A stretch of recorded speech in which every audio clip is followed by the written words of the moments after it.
Right now, I have my brother, Edward Holland Sr., and Therran Dennis. How are you guys doing today? I'm good. I'm feeling good. Just had my BK breakfast, the croissant, some tots, or they call them hash browns. Anyway, now I'm good. Got breakfast in me, ready to talk sports. They call them what again? The hash browns, but the little tots. They're cutie little totties.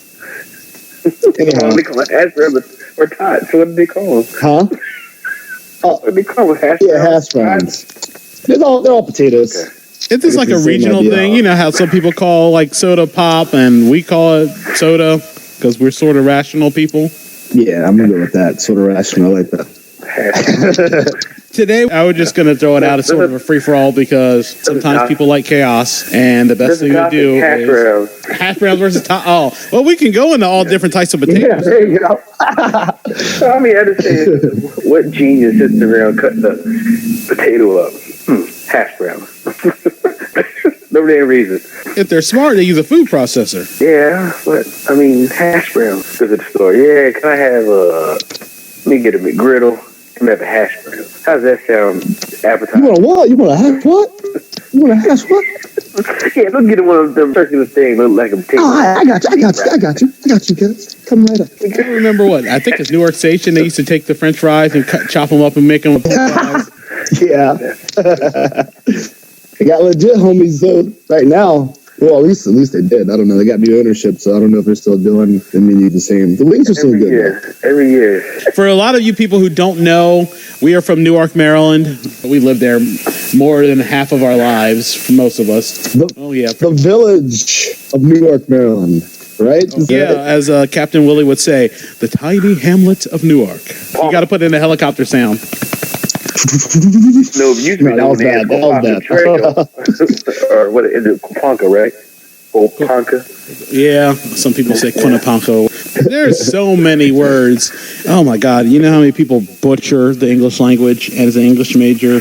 I'm slowly starting to let that go. I'm having an inner peace. I already know most people don't know how to pronounce certain words, and it happens all the time if you're from a different region, but.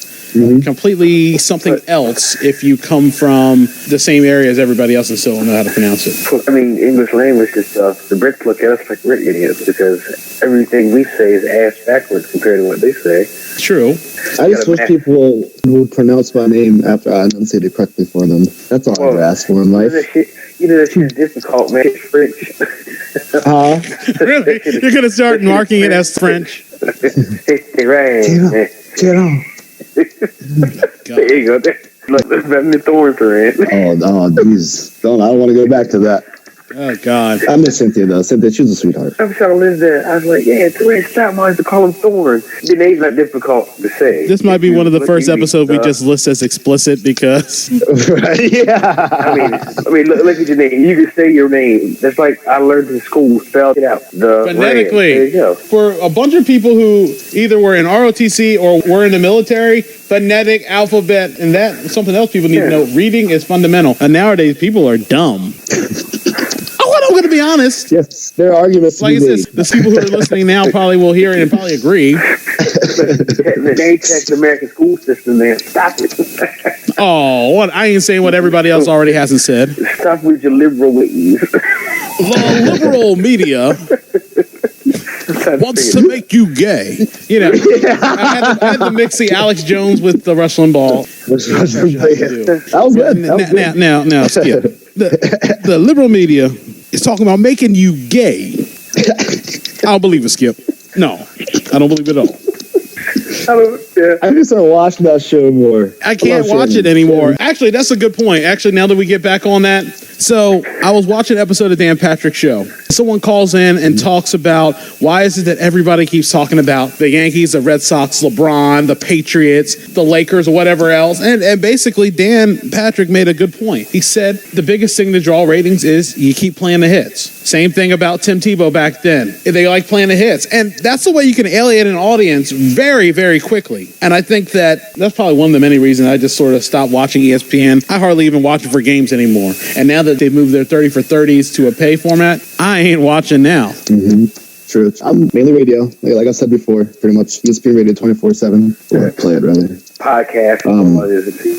Yeah. Well, I mean, it doesn't mean that the stories aren't interesting though. Just because you see the same topics in rotation, seemingly. I mean, people want to know what's happening wherever it's at, and if those are the spots and things are really happening in those spots, then hey, why not pay attention? All the sports cities, even LA is starting to come back up now. They have 2 good football teams. But for years, there was always this talk that ESPN had West Coast bias. I guess more East Coast bias than anything else. You wouldn't hear anything about whatever happened on the West Coast years ago. I mean, if Tom Brady went to the Chargers, and with LeBron already being on the Lakers, now there's all of a sudden a care. Nobody cared about LA a couple of years ago, even when the Lakers were good. I guess in between that Kobe window and LeBron coming there, nobody cared. Yeah. They were trash. Why do you bring the Chargers into this, man? Because every time someone says Chargers football, I think about Chris Berman picking his pick, Arnold Schwarzenegger, go Chargers, go! I'm like, what the world? That's a go-to clip now. And that and listening to San Diego Superchargers. Yep. The Chargers, they've got a rough. Did you hear that? The Chargers, apparently, there's talk that the Chargers don't seem like they're going to be viable in L.A. Oh, yeah. So I heard not long ago that basically it's like they're playing an away game all 16 games because even their home games, quote-unquote home games, the opposing team's fan base usually packs the stadium. More than, I guess, any Chargers, wherever they come from. I don't know. I guess they're all competing from San Diego still. I don't think they care. I don't think the San Diego people care anymore. They just let them flourish in that 30,000 seat rental stadium that they're using that more soccer fans show up than football fans. Well, San Diego, they can only complain so much because ultimately they didn't want to, fund the stadium, So it's like, well, if you didn't want to put forth money to keep the team here, then, it's tough. Because not only do they not have a team, but it's like the team hardly even exists, just media-wise. I mean, even though they're having a good season, like, who's really paying attention? They're competing out with the Rams, with their hot streak right now. And the thing is, LA, apparently, when it comes to football, they're still a Raiders town. So, both of those teams are still competing with the Raiders. Yeah. It's a mess there. The NFL messed up on that. They did not. Well, the NFL has always been anti-Raiders and anti-Davis family. And the fact that you gave the Chargers right of first refusal before the Raiders to move to LA. Yeah. The Chargers would probably be better off moving into Vegas and the Raiders moving to LA. Or I heard this idea, have them play somewhere in Orange County. I forget the area, but somewhere in Orange County and call them the California Chargers, which I think that would be cool. Yeah, that's not. They're slowly moving out of these regional name teams. Really, hardly do you have any teams named after the state, especially. And I miss that. Like, I mean, come on, you still have New England, and then you still have Tampa Bay, even I guess Tampa Bay largely focuses on Tampa, but New England covers, it's New England. As long as they're Miami and Jacksonville, I don't think they have to worry about trying to be the regional team of Florida. But my thing is, like, where are they going to play? They're not going to play in Angel Stadium because they spent all that money to renovate it from being a football stadium to be a baseball stadium only. And now, what, you want to turn it back to a football stadium? It's bad enough the Angels don't even want to be there anymore. Have y'all seen the plans for the new Oakland A's stadium? That they had like a pull-out design. Oh, man, that thing is going to be top of the line right off the bat. It's going to be kind of like San Francisco, but their new stadium, man, it's going to be freaking amazing. I've seen plans of them wanting a stadium for like 20 years. They wanted a stadium either in Fremont, but yeah, they've been wanting a stadium for years. And I saw they wanted one that's like a 40,000 seat stadium or a 35,000 seat stadium, one that's really intimate, that's very small, so you don't have to worry about that gigantic mistake of Mountain Davis sitting in the background in Oakland where they can't really open that and sell that out because the A's were basically treated as second-class citizens, and I don't blame them wanting to move, but they're not going to be able to find a place. Every time it looks like they're going to find something, it just gets shot down. And eventually, if you can't get anything around Oakland, other cities are going to be calling, and they can't really, like I said, there are 2 teams in baseball right now that need a stadium. And basically, there are 2 other teams that are getting a stadium that really don't need one, Arizona and the Rangers. Why is Arizona? Yeah, that's wild. I don't know. But the problem is, for all these years, baseball and some of these teams, the White Sox, the Giants, probably a few others, always said, if you don't give us this money for this new stadium, we're going to move to Tampa Bay. Finally get a team in Tampa Bay, nobody shows up, even when they go to the World Series. And the problem is this. I know you're talking about San Diego not wanting to pay for the stadium. The problem is this. I feel it is wrong. It is definitely wrong.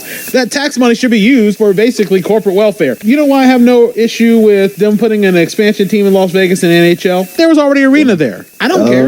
Somebody already paid for it. The Raiders trying to get all this money to build a stadium in Vegas, that's ridiculous. Maybe because it's a tourist trap and you can get all the money off the tourists, but I don't think it makes any sense. That's why I didn't have an issue with the Rams moving to LA. Guess what? The owner is paying for it himself. I don't care what the hell he does. He can build it in a mega church for all I care if he's paying for it. But you shouldn't force San Diego to pay for the Chargers, for example, to pay for a stadium when they didn't get no benefits out of it because all they do is get in the playoffs and lose in the first round anyway. Won't do that. I don't know. You never know. I mean, both their squads are stacked. They haven't made the playoffs since what? North Turner was the coach? If you believe Phillip, he's having a resurgence of a year. Yeah, he's the anti-Count Duckula. And you know, I've been saying this and I've been making it a thing now. I call Eli Manning Count Duckula. Yeah. So, Therran, you know the story of Count Duckula, don't you? No. Okay. I don't think so. A great time to explain it. So, Count Duckula was a British cartoon that was a spinoff of this cartoon called Danger Mouse. It used to show up all the time on Nickelodeon. Count Duckula would show up on Nickelodeon most of the times early mornings. So, Count Duckula is a vampire duck. Okay. And normally, counts of Duckula always die in some way, maybe exposure to sunlight or something like that. And every 100 years, they do a resurrection ceremony. So you have to do the resurrection ceremony exactly right. And apparently, as a result, instead of using a vial of blood, someone ended up using ketchup by accident. And what happened was the whole resurrection worked, but he became a vegetarian vampire duck. Oh. And not only that, not an evil one, he just became a vegetarian vampire duck that wanted to pursue fame and fortune, wanted to be a movie star. None of this really equates to Eli Manning except for the fact that maybe they tried to make another Peyton and someone put ketchup in. But man, that ketchup has some clutch gene when it's against Tom Brady. I was going to say he's got those two ships. He had those well in advance before Peyton got his last. Man, he didn't beat Tom Brady. The Giants' defense beat Tom Brady twice. And two lucky-ass plays. That's it. Hey, Tom Brady could easily be 3-5 right now in Super Bowls if Kyle Shanahan knew how to run the ball and Darrell Bevell didn't think he was smarter than everybody and run the ball. So apparently running the ball could make Tom Brady the LeBron James of the NFL. You're right. Now that would be interesting. Would you still consider like talk about how overrated Tom Brady is if he's 3-5 in the Super Bowl instead of 5-3? Right. That really doesn't help your legacy. I get that, but I mean, man, he's putting up some numbers though. I mean, what he's doing is really cool to see because who saw, especially it's 10 years ago to the season, right? He had that horrific knee injury, the one he suffered in Kansas City. Remember that? Yeah. If you would ask me 10 years from then, if Brady was still not only be playing now, but balling out now, I'd be like, that's crazy. He has maybe 3-4 years max. That's nuts. It's really cool watching him play. I enjoy watching Tom Brady. I hate Tom Brady, but I enjoy watching him play. Yeah, no doubt. I have no issue with Tom Brady. Man. I have no issue with Tom Brady. I was just saying that. What I'm saying is he's just evolved as a player in general. I think those discussions they would still be had all time wise. Maybe not so much considering him as like the greatest, but up there. Maybe if he was 4-4 in the Super Bowl, he's basically a combination of Jim Kelly and Terry Bradshaw. And that's nothing against Jim Kelly. Jim Kelly's a damn good quarterback, but apparently when it comes to Super Bowls, a missed kick. Well, the one wasn't his fault, yeah. And then 3 blowouts, really. Because the Redskins, the other teams, the Cowboys whooped them twice. Yeah, the other teams were just better. It's like saying Joe Flacco is relevant. You know what I mean? He still has more rings. Hey, in this case, sadly, that he'll be looked on highly than some of the quarterbacks of this generation. If he wins another Super Bowl, which weirdly could happen because that Ravens defense is fairly good, but I mean, if he wins, where does he land? Yeah. If he has 2 rings. Second one too. Flacco, where does he land? If he gets a second ring. Yo, man. Is he Eli level? He's like Eli 2.0, I feel like. Yeah, I tell people, man, they see Joe Flacco, Eli Manning are elite. I said they're elite my behind. They're not elite. They had great defenses behind them. Each year in the Super Bowl, they had a great defense behind both of them. Yeah, this is true.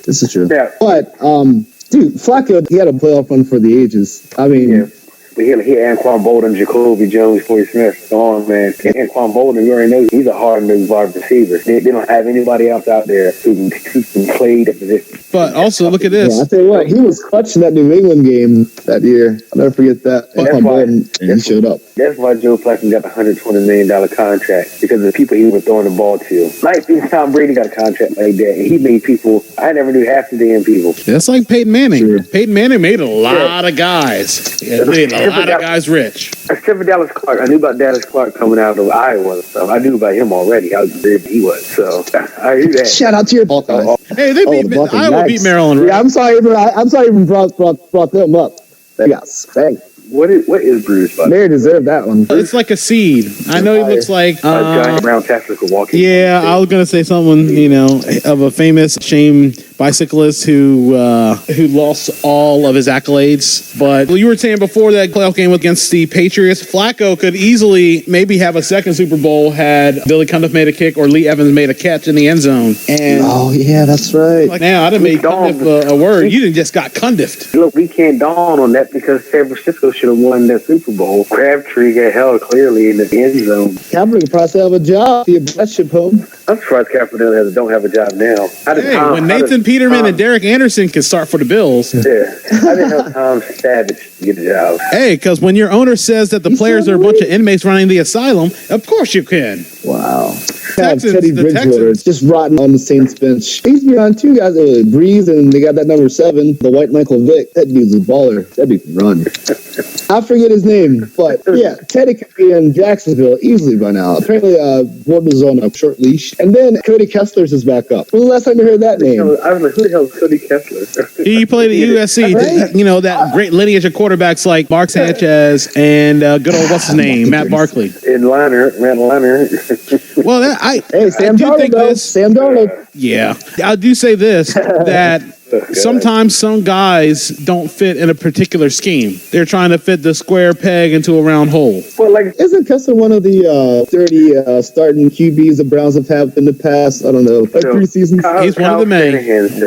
One of the many. Kyle Shanahan said that Colin Kaepernick would not fit in his offense. I think that offense would be perfect for Colin Kaepernick. Which one? Perfect. Kyle Shanahan said that the offense wouldn't fit Colin Kaepernick's athleticism because it's so difficult. Right. I think it fit him perfectly. I think, in other words, he's saying he doesn't have enough black quarterback plays for him. That's what he's saying. Hey, black ones on the market. To answer your question, the third string QB on New Orleans, Taysom Hill, TAYSOMHILL.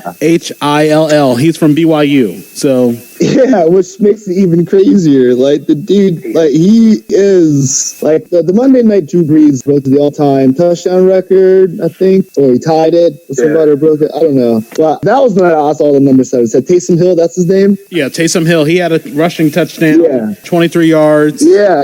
And they were showing the highlights of his rushes at BYU. Holy shit, that dude. White Vic. White Iverson, White Vic. Remember, people talk bad about Michael Vick, talking he can't throw 400-some yards and this and that. He proved them wrong, though. The Eagles tailored that offense for him, and it worked. And I think the biggest problem in Atlanta was that he had some garbage receivers. You give him Julio Jones, Calvin Ridley, and some of these guys now, as opposed to Roddy White and some of the other crap that he had, Harry Douglas. He would have had a much better run in Atlanta. Harry Douglas. God. Some of those guys were garbage. I didn't even watch it, but I could see guys who would drop passes, catchable passes. I know it's easy for me to say because I'm not being chased by somebody, but still, those are catchable passes. Yeah, that's true. They're getting paid to do that shit. We have every right to criticize them, especially when it's our money that's paying them. Right. They get money. Yeah.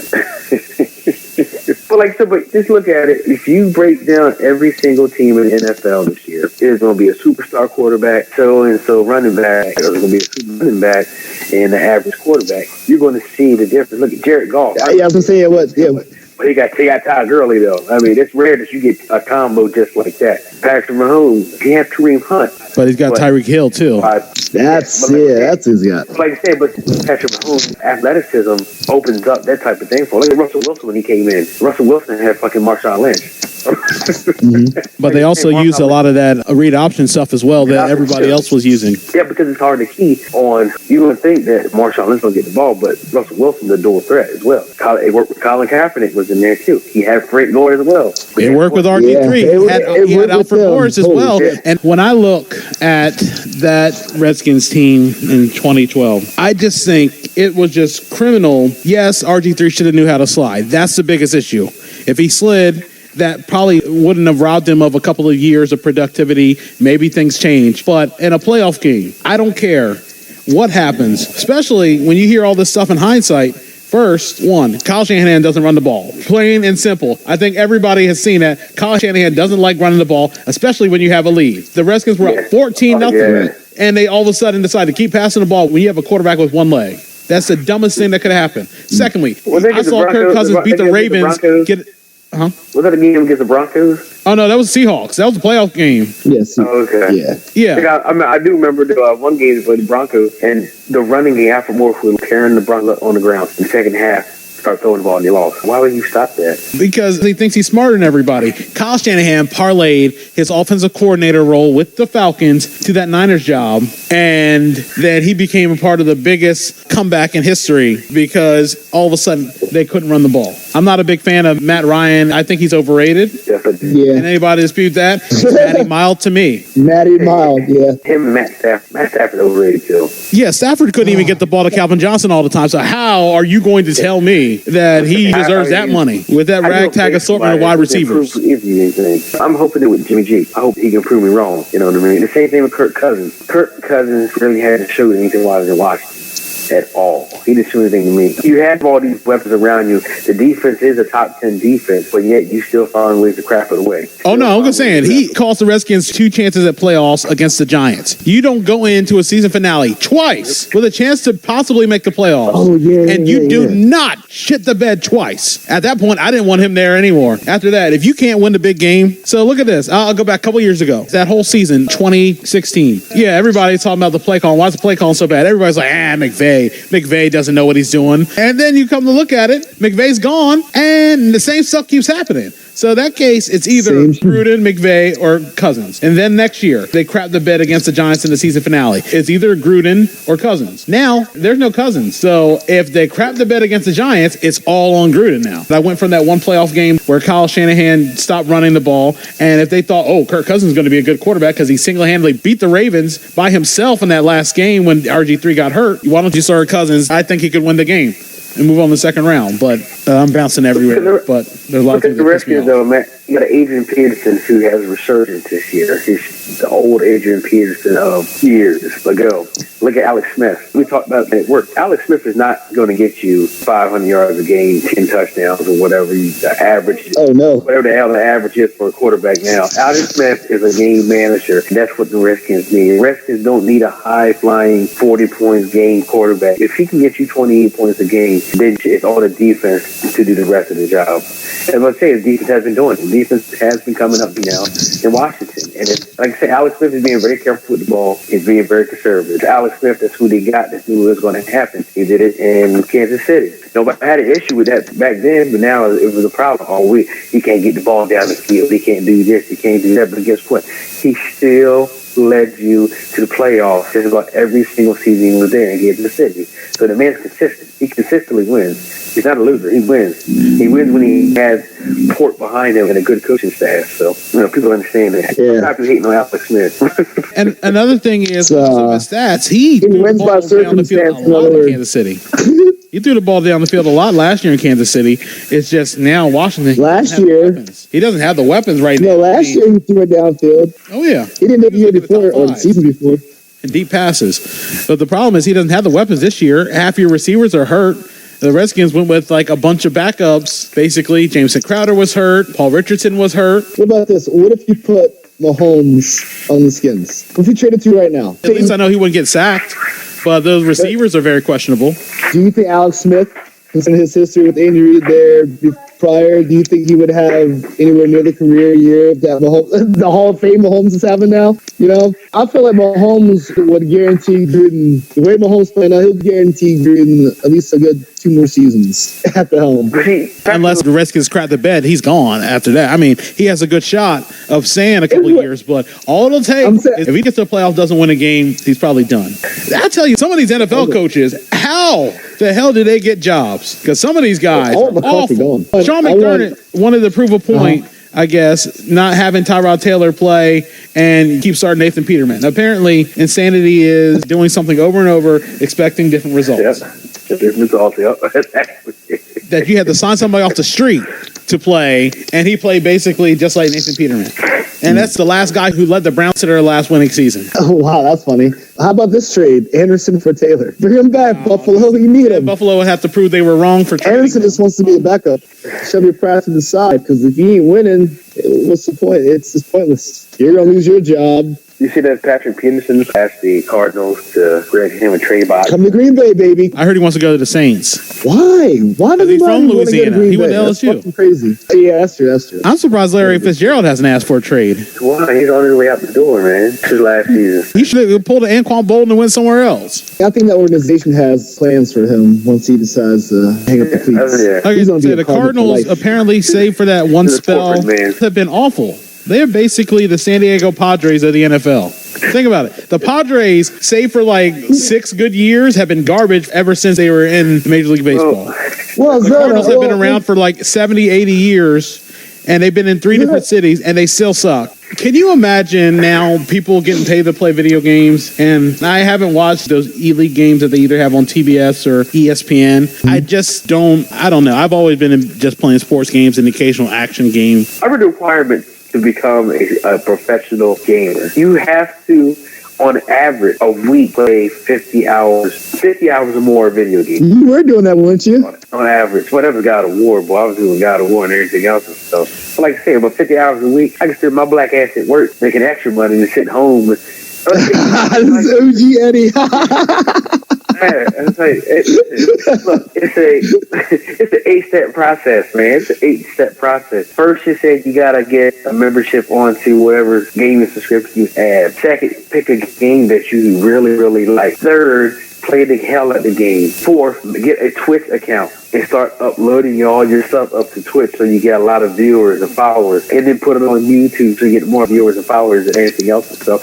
And after that, so also into the local, regional, statewide type video game tournaments and all that stuff. I mean, it's a lot of stuff you have to do. I mean, look. At the end of it, you can make about $400,000. That's the max is about $600,000. The medium is $25,000. Then you need sponsors and stuff like that later on if you get big. Get sponsors. Wow. Yeah, like I said, that's the reason when you have Twitch and YouTube, because then these people see you play and stuff. I mean, I just recently signed up on Twitch, and it's honestly, I only watch YouTube video games to see how to beat a certain boss or beat a certain level. So why would I waste 8 hours to watch you play a game that I'm about to play? I just needed to see how to beat something. That's it. Like Legend of Zelda. We never knew how to beat Legend of Zelda until after we YouTube. Thank God for YouTube. There was no YouTube back then. Shoot, we'd already beat. Did we beat Zelda? We beat Zelda? We beat Zelda. It took like 20 years, but we finally beat Zelda. Shoot, if you can list the number of games that you've played through completion that you've beaten, I can say I've beat Superman for NES. There's probably some other stuff, but I don't really play that many games. I mean, Marvel Ultimate Alliance, X-Men Legends, both X-Men Legends. Did you see how quick that filled it out? You said Superman on NES and whatever. Hey, it don't matter. Beating it is beating it. I don't care if people hate the game or not. Still beat it. Hey, there's a lot of old school games we look at, warts and all, are awful. Like I said, there's some awful video games that we played growing up that, honestly, we are basically the test subjects for a lot of crappy video games that came out in the 1980s. There were.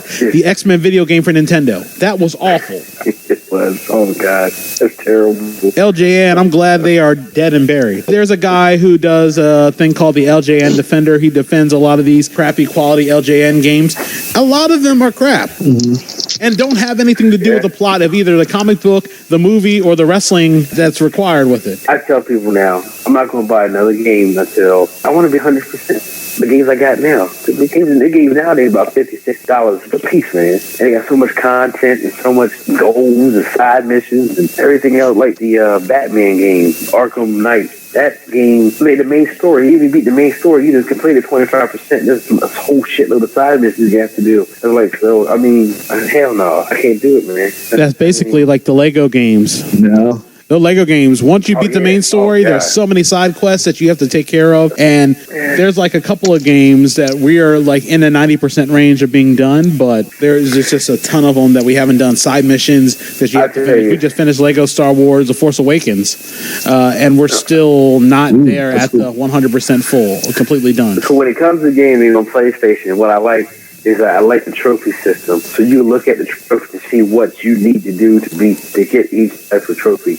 You got the ultra ones that are rare, and you got the ones that are very rare, or this is very achievable to get. And that's what I like. Then I can go, all right, cool, what do I need to find this and that, and how to beat the game and everything else and stuff. But yeah, I mean, maybe when I get older, maybe I can be a video gamer or something like that. But I got 4 kids. I can't do that right now.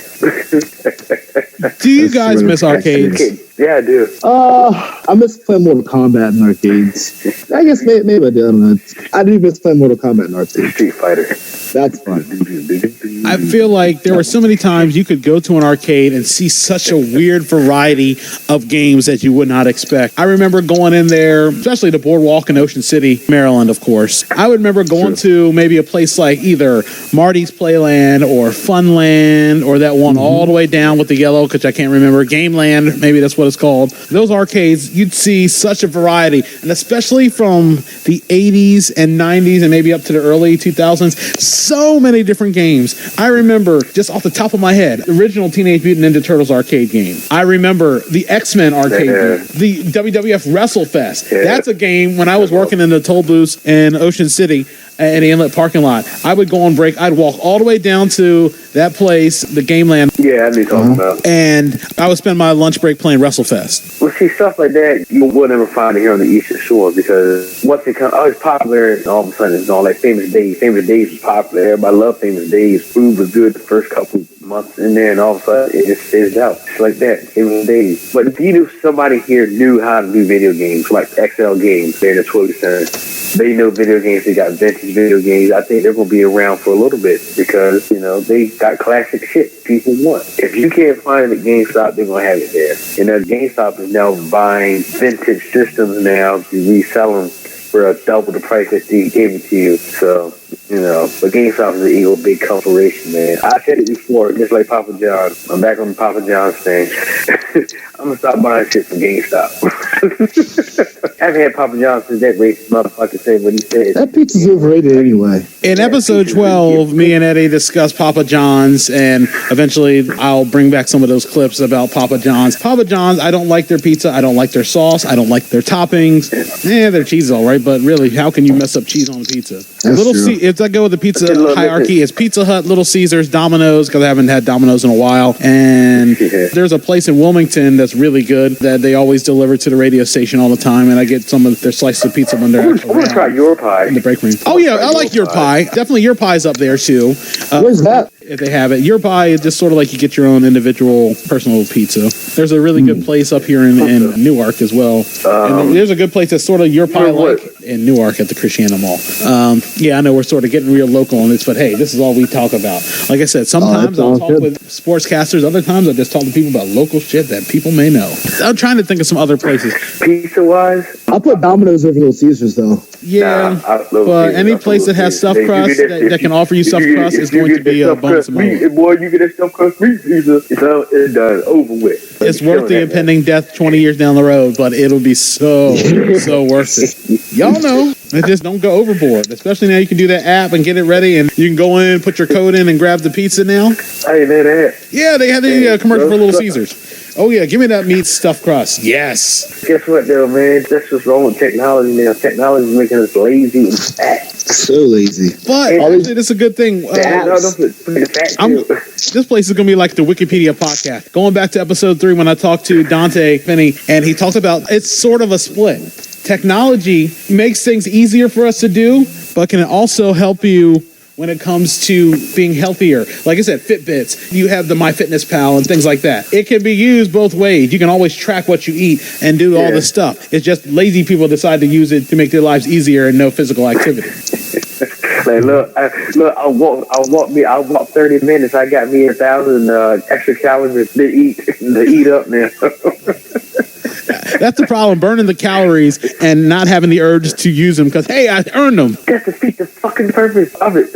You're supposed to burn the calories. The more calories you burn, that's how you lose weight. And eat other foods that can sort of help replace that. Like, for example, I think it's starting with more cashews and pistachios. That's sort of good protein-wise, and it's heart healthy. Most of those things are heart healthy. So I think that's good for you, trying to do that. And now I'm trying to eat apples as a way of not only replacing a sweet if I want it, it's a source of fiber. How many apples a day do you eat, though? I try to eat one. Because one is good as a filler. Eat apples a month. I eat maybe a half apple a month. I really eat apples. You go to Food Line and get a decent bag of apples, like a 5-pound bag of apples. The thing is, this is what I find out is it's just what people don't tell you, even in the fitness world. I found fucking counterproductive. They tell you to eat fruits and vegetables and everything else, all these carbs. Like, I had in my app, I scan an apple, the Fiji apple. It's 80 calories. I'm like, all right, it's doing good. But the carbs is higher than what some of the energy drinks have, sugar-wise. There's good carbs. You know, it's natural sugar. Well, as natural as it can be for being mass-produced and put in the bags at a grocery store. But it's natural. But if someone is telling a person who's trying to diet, it's like, yeah, man, you leave the energy drinks alone because they got all this sugar and carbs in there, and then this person put this on there and compares it. It's like, this one little apple has this amount, as much sugar as my energy drink that I like. So but it's good sugar, and it's natural. Like I said before, as natural as it can be. Earl, what is sugar ever good? Sugar ain't never good. In addition to that, there's more fiber in an apple. There's certain fiber in certain fruits that should help you to that suppress hunger. That's understandable. Hey, but also that's regulated metabolism. I know one thing, when we did the keto diet, I think the keto diet is by far the most restricting, but a very, very simple diet to do. And simple at the same time. It is, because basically keto says this: you eat nothing but green vegetables and you eat whole foods and everything else. That's it. They don't want you to eat no apples because of the sugar and everything else and stuff. They want you to eat like broccoli. Basically, they want you to eat all green vegetables because carrots, sweet potatoes, all that stuff carries a lot of carbs in it and stuff. The point is for you not to eat carbs and to have your body go into ketosis. You eat their body fat and everything else and stuff. So, that's why when we were doing it, it was freaking awesome, man, because we didn't feel bloated at all, and just having no types of carbs in our system, you can tell it from night and day, man. You can like, whoa, this is fun. I got energy and everything else and stuff, and then here I am back to eating carbs. I feel like Jabba the Hutt just ate that little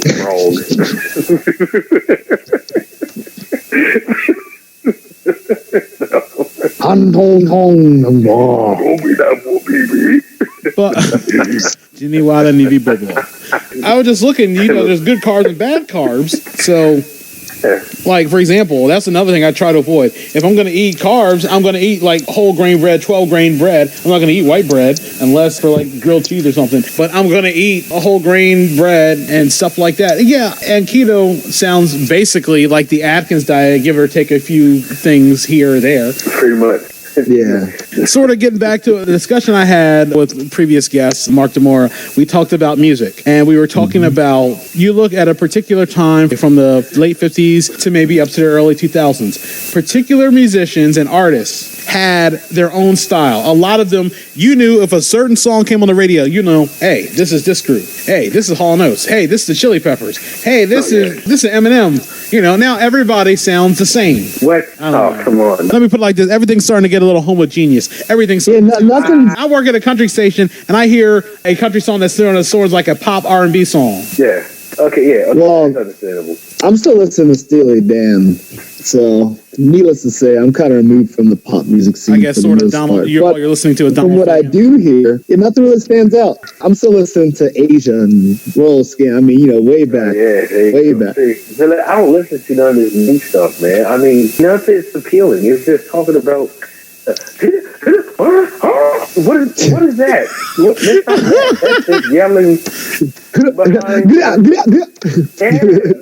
Like, what is that, man? These youngins under us, they love it. It's like, It's like that episode of SpongeBob where all they're listening to is like beep, boop, bop, and that's all it is. There's nothing else. It's just beeps and boops and bobs. It's like, man, has it really gotten to that point? Like I said, and you look now, and There's rarely a few songs that aren't just disposable. I mean, even in the last 10 years, plenty of songs. There's a couple Bruno Mars songs. There's some Beyonce songs. There's Happy by Pharrell. Yeah. Those are good songs, though. There's some people like. They like that. He's like, Sound like Goku going to a Super Saiyan level. Yeah. I will say, though, this Post Malone guy, he's got, I think he has this single called, I think it's this Stay, it's some acoustic track. But it's good. I guess he stands out because I feel like he's an actual singer-songwriter, and like also he's really good with his verses, with his rhymes. You don't find that often. Yeah. Where like, he's equally as adept at songwriting as he is that did nothing that's pretty cool. Gambino, he got some. Yeah, that's true. That's true. People talk about. He was my dude for a while. People talk about the song "This Is America," so I actually got a chance to look at it. I watched the video the first time. I was like, okay, this is. And then I started reading people's comments. So I listened to it based off. I just watched it. Like, all right, cool, why is he dancing, all this and that. And then you learn a lot more when you start reading people's comments. It's not the fact that he was dancing. His dancing would distract you what else was going on behind him. Which after I watched the third and fourth time, I was like, oh, there's a lot of stuff that you won't catch if you just look at it. If you focus mainly on him, you're not going to focus on what he's portraying, what's going on in society and everything else and stuff. I mean, after I did that, I was like, oh, he got some good points. Like, he's showing what's going on in society and what society is going, and what society is now and what it's heading to be in the future and stuff. You know, I was like, yeah. Well, some songs nowadays got some message, political message. A lot of the political messages in them now. So, you know, like Kendrick Lamar was when he came out, he was banging some good stuff. But I mean, but other than that, I mean, Young Thug and I don't see what everybody knows about Extension. I am oblivious. You know, Lord, you look at that Young Thug. Look, I forgot what this song is. That thing is so stupid. He's like, what the fuck are you saying? I would take Thugnificent from Boondocks and rather listen to that. You can't tell me a remix with F Granddad with Busta Rhymes and Snoop wouldn't have made it. Hey, speaking of Thugnificent, we listened to Thugnificent last night. Booty butt, booty butt, booty butt, booty, booty, booty, booty, booty butt. I don't know what this. This little girl here, booty butt cheeks, and they're playing this song. When you hear that F Granddad, it makes you really think, man, we really do miss Nate Dogg. Yeah. He just starts to that line, you just mad 'cause your ass is old. It's just like, man, it really is true what Ice Cube said. A hit ain't a cut until Nate Dogg sing on. That's it, man. You know, that's it. Yeah, but yeah, music nowadays is just terrible, man. And I don't want to be one of those people that acts like that. There's three things I hate that I don't want to be. I don't want to be one of those people that says back in my day. 2, I don't want to be one of those people where I don't feel empathy anymore for others. And 3, I just don't want to be a person that just hates everybody. And it makes it really hard nowadays to keep any 3 of those things. Yeah, just in general. I just love Jim Ross's fans and stuff. Don't do it. Imagine him calling Monday Night Football. No. He was calling some XFL games too. So remember, he's called football before he called Falcons games. Legit football. I mean, he called the Falcons. I mean, a long time ago. Oh, I didn't know that. Oh, really? Yeah. I didn't know that. And he could call boxing matches too. My God, he broke it in hand. He calls boxing. I can see him call boxing. Yeah, he's been doing. He was doing some Premier Boxing Champions. I texted Earl one day a line from Booker T. He said, "Hip bone connected to your leg bones." I said, and Jerry Law was like, "What?" I was like, "What the hell are you talking about, Booker T?" That's what I'm saying. It's commentary like that makes me giggle. I like shit like that because it's funny. Yeah. Someone be all serious and everything else, but having somebody like Booker T on your commentary staff, I love it. And then Jim Ross with his government mule beatings and close live for hell. Straight to hell, straight to hell. But you got to say this. Jim Ross, really, after Vince McMahon and Gorilla Monsoon, was the voice of wrestling for WWE. Yep, him and Jerry Lawler, man. That was a pretty good team, though. Those two are a pretty good team. But, I mean, I haven't watched wrestling in forever, so I don't know what's going on. Yeah, you're not missing much. I have started watching the NWA, their National Wrestling Alliance, how they have these weekly webisodes called 10 Pounds of Gold, where they profile particular, either a match with the champ or do like a feature profile, like they did one on Cody Rhodes and just talking about what it would have meant winning the NWA title. And then they did one following up. NWA, baby. Yeah, it's pretty good. I mean, you got to check them out. Yeah, Billy Corgan owns the NWA now from Smashing Pumpkins. Billy Corgan. Yeah. Oh, okay. Interesting. Yeah, he's a big wrestling fan. So. Billy Corgan. Is it Billy Corgan? Today is the greatest day I've ever known. What happened to them anyway? Hey, like I said, that's only 19 production stuff. 1979 is a good song. Hey, look, just like the Staples thing. Boom, that was random. You're going off script, man. Hey, pal, we're live. We're live. Hey, can I redo that? We're live, pal. Man, look at that, man. Sid, man, he was gold for the internet. Except for when he broke his leg and they were doing those YouTube videos about it. You can't give me the knife. Oh, man, that is straight gold. That turned him into a face. And when he told Shawn Michaels, listen, you punk, you don't give me the night off. You give me nothing but respect. That was gold. And then when he did the one with Kevin Nash, I am twice the man that you are, but I have half the brain that you do. And everybody's laughing in the ring. And and I think that was after Kevin Nash did one of those impressions of Sid. Nobody cared what he said, just the fact he said it with such intensity. Sid was the man. And the fact that he still can come back, hasn't been on TV in years. Is he still alive? Oh, he's still living? Yeah. I think he's still playing softball every now and then. You remember that he would miss wrestling shows to go play softball. Huh? Sid would miss wrestling shows, apparently, allegedly, or as Jim Rome would say, allegedly. He would miss wrestling events that he's supposed to go to play softball. Yo, he was dedicated. Hey, sometimes you got to play softball. Yeah. Yeah, I mean, sometimes, but yeah.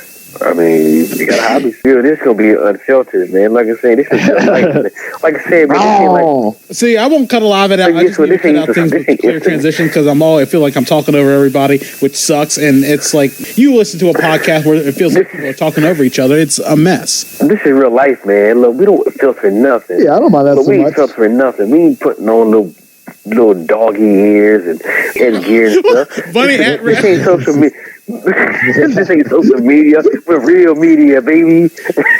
We're live, pal. We're all visible. I'm going to call this episode. Actually, I was going to call it Brothers Talking Baseball, but we didn't talk about baseball. And I just want to call it We're Live. Yeah, we haven't talked baseball. Episode whatever. We're Live, pal. Well, there you go. We're live. I'm going to use that one photo of us from when we were kids in the picture. That'll be the main episode photo. We live. Don't you know you got to share it like it's the Black Plague or some type of communicable disease or whatever. Are you going to name us the Black? Is that our group name, the Black Plague? No, we're the New York Wrecking Crew. Today on the podcast, the Black Plague. Whoa, what the fuck are we listening to? Hey, like somebody like, you do know the Black Plague something bad. It was just a joke. Man, since we were talking about hash browns to start the show, favorite breakfast food? Eggs. What kind of eggs? At least be descriptive. Well, that's the thing. Like, it all depends on the mood. Like, I didn't really like scrambled eggs for like the longest, but lately that's all I've been craving. And I love like the cafeteria, like hotel style lunch. The hotel style like scrambled eggs where like they're in the pan and they're still kind of wet. Oh yeah. And it's like it goes like. Hey, those are the army eggs right there. That shit is leaking. Them eggs. Yeah. Oh, you mean the UMS type eggs where they just use the powdered egg and stuff? Yeah. Yeah, the ration type. It's like cut like 10 times. It's done. It's like wet, leaking. I love those eggs. Those eggs are so good. That's a hot sauce on it, man. Hot sauce, salt, and pepper. That's all. They just had an Army I anchor. can't do that. I'll tell you this. You know what the greatest sports experience I had? I got to cover this Eagles-Saints game a couple years ago. Man, the perks of what happens when you're a reporter. They had like a breakfast bar. They were making crepes. They were making omelets. They were making all types of stuff. You could go up as much as you want, too. Because you're just waiting because there's a lot of pregame stuff and there's nothing going on until like maybe a half hour before the game when you get the depth charts, the inactive rosters, and things like that. That was a really cool experience that, honestly, I'll probably never, ever get to do again. But... What, did that hash browns? I don't know. I think maybe home fries. Spuds. Home fries. I Instagrammed the photo. Yeah, You know, as the millennial as I am, I Instagrammed the photo. Damn. Put a filter on it.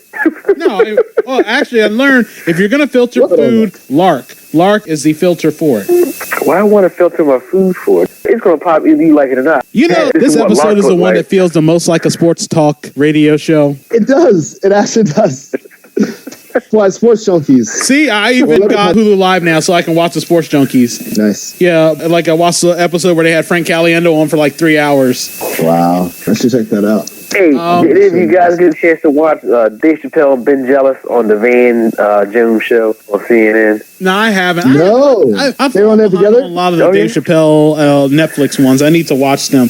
It was actually a pretty good interview with him. And then the black scientist, I cannot remember his name. Neil deGrasse Tyson? Neil deGrasse Tyson? Yes, Neil deGrasse Tyson's on there. And he was talking to him. I was going to go Cornel West after him. Oh, shit. Oh, my God. We got some intelligent brothers.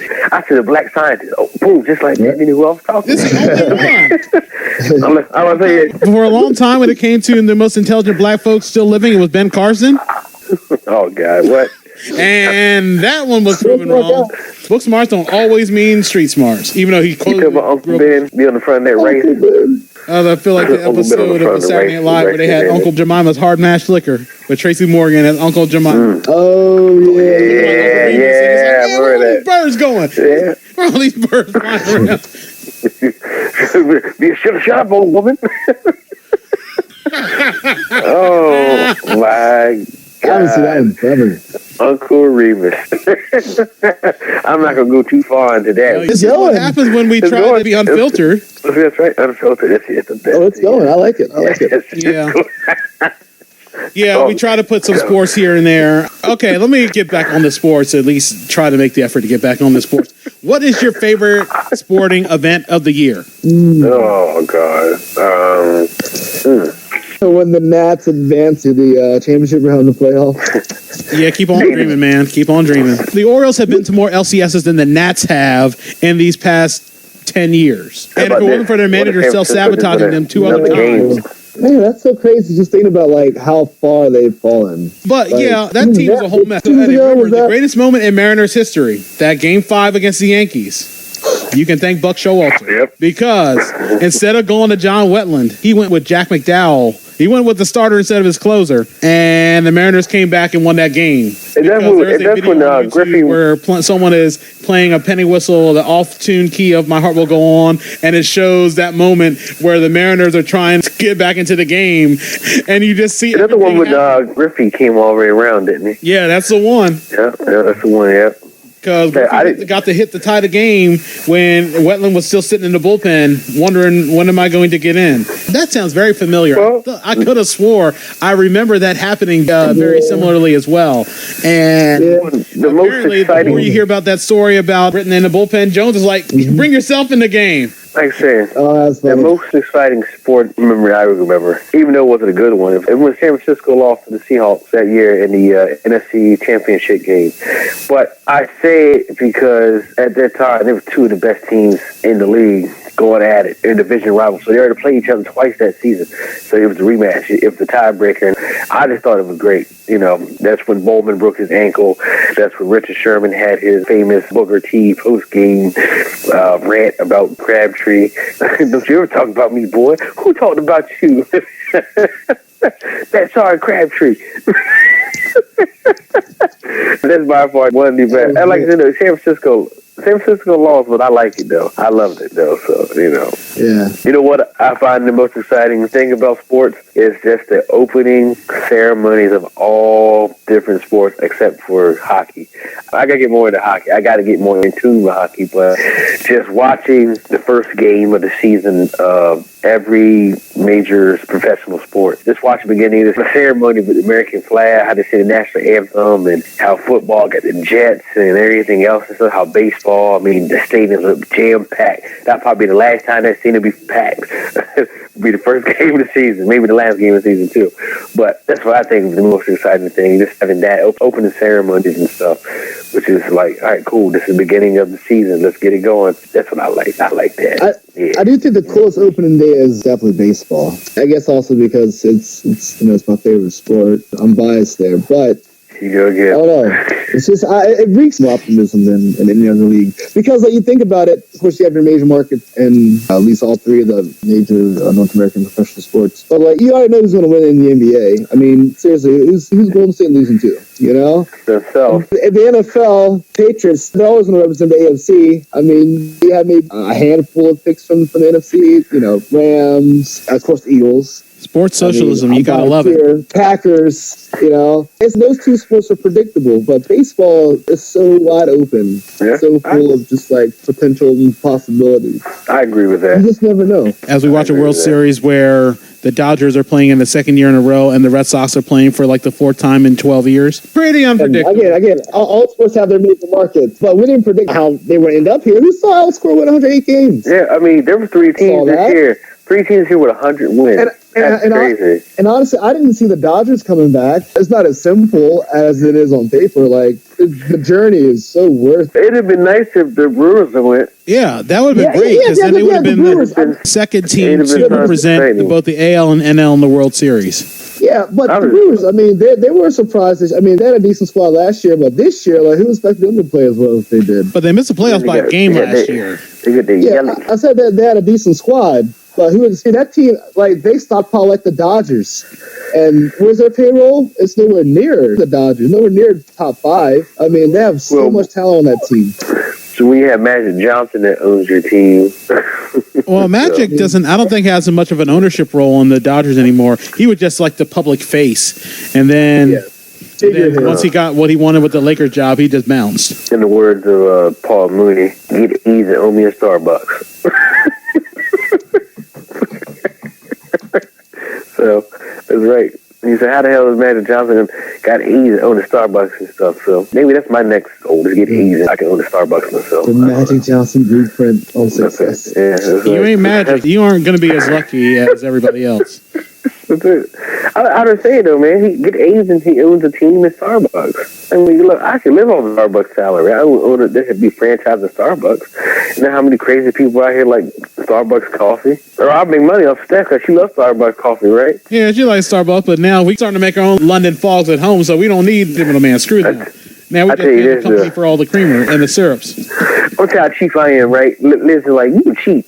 So, while I was doing that promotion for $1 coffee, right? Yeah. I had no problem spending $1. We pulled up the Wawa, and I said, I'm going to get me a coffee. She said, okay. I ain't seen no flyer said the coffee's $1 no more. I said, look, we got to go. I said, the coffee no longer $1. That's how cheap I am. I just go home and make my own damn coffee.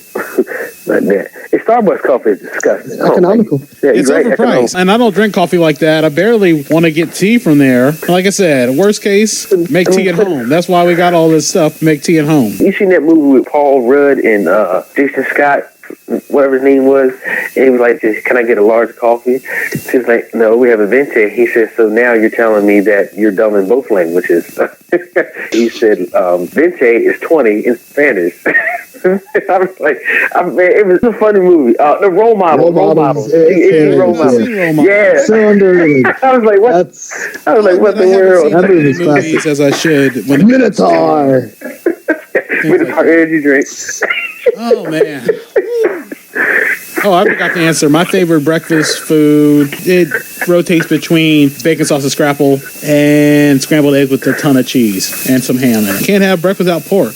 Yeah, I mean, pork, it's a nice touch to it. Adds a nice touch. It's a sandwich enhancer. As we wrap this show up, and we look forward to doing this again, because technology makes things more possible.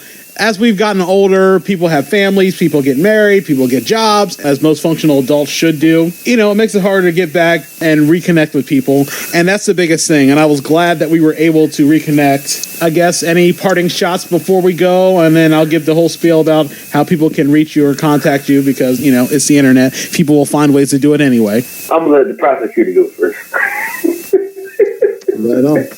I mean, I know I had fun doing this, but we should do this like once a month. Like, I know this is cool. This is cool.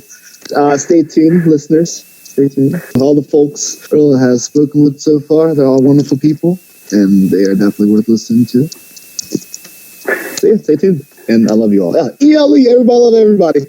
What kind of stuff is that? You see what the prosecution just said.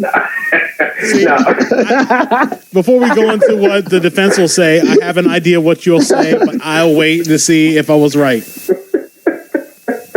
No. I want you to go ahead and say what I think I was going to say. No. I want to be spoiled. I want to make sure that when you go through your parting shot, that whatever you end it with, I'll let you know if I thought you were going to say it or not. All right, great. I had a fantastic time doing this for the second round. 3 bros doing what they love to do, converse, like my brother was telling back then. Converse, not conversate.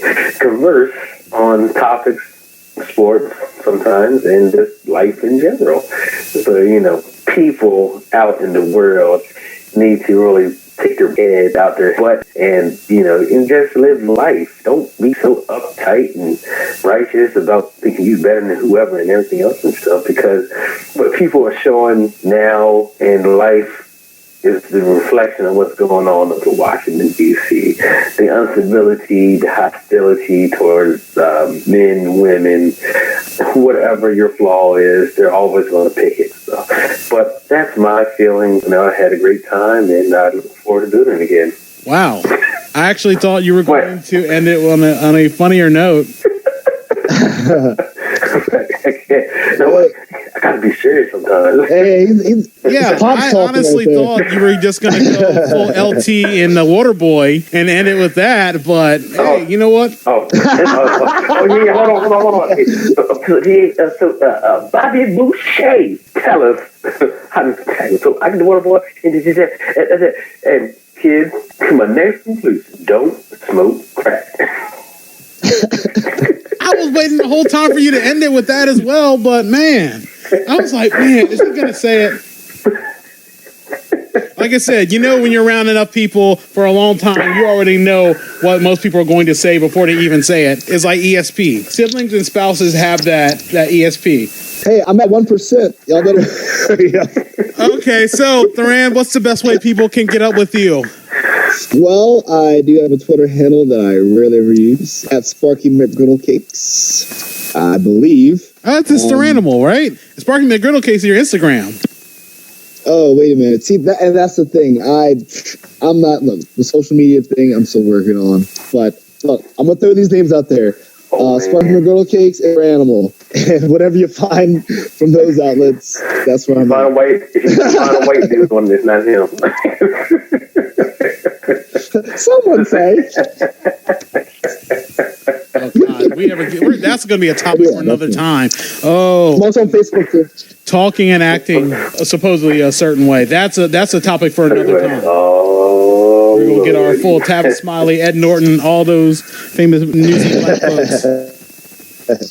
So, Eddie, what's the best way people can reach you as well? I can be reached at Facebook, Edward Holland Sr., Instagram, eHolla86, Twitter, I think it's eHolla86 on Twitter as well.